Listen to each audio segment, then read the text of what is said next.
50 ଲକ୍ଷ ଟଙ୍କାର ଗଚ୍ଛିତ ଗଞ୍ଜେଇ ଜବତ, ମାଫିଆ ଫେରାର। ମାଛକୁଣ୍ଡ ପୋଲିସକୁ ବଡ଼ ସଫଳତା। 505 କେଜି ଗଚ୍ଛିତ ଗଞ୍ଜେଇ ଜବତ କଲା ପୋଲିସ। ସୂଚନା ଅନୁଯାୟୀ କୌଣସି ବିଶେଷ ସୂତ୍ରରୁ ଖବର ପାଇ କୋରାପୁଟ ଏସ୍ପିଙ୍କ ନିର୍ଦ୍ଦେଶ କ୍ରମେ ନନ୍ଦପୁର ଏସ୍ଡିପିଓ ନେତୃତ୍ୱରେ ଏକ ଟିମ୍ ଗଠନ କରି ମାଛକୁଣ୍ଡ ଥାନା ଅଧୀନସ୍ଥ ହନୁମାଳ ଗ୍ରାମ ନିକଟରେ କାଜୁ ଜଙ୍ଗଲରେ ପୋଲିସ ଚଢ଼ାଉ କରିଥିଲା।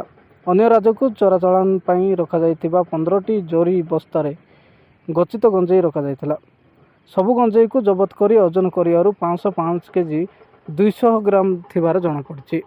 ଘଟଣାସ୍ଥଳରୁ ମାଫିଆମାନେ ଫେରାର ହୋଇଯାଇଥିବା ବେଳେ ଗଚ୍ଛିତ ଗଞ୍ଜେଇ ଜବତର ମୂଲ୍ୟ 50 ଲକ୍ଷ ଟଙ୍କା ହେବ ବୋଲି ପୋଲିସ ସୂଚନା ଦେଇଛନ୍ତି। ଜବତ ଗଞ୍ଜେଇ କିଏ ରଖିଲା ଓ କେଉଁଠାରୁ ଚାଲାଣ ହେଉଥିଲା ତା ନେଇ ଅଧିକ ତଦନ୍ତ ଜାରି ରହିବ ବୋଲି ନନ୍ଦପୁର ଏସ୍ଡିପିଓ ସୂଚନା ଦେଇଛନ୍ତି। ଲମତାପୁଟରୁ ସୁଭାଷ ମାଳିଙ୍କ ରିପୋର୍ଟ, ଫାଷ୍ଟ ନ୍ୟୁଜ୍ ଓଡ଼ିଶା।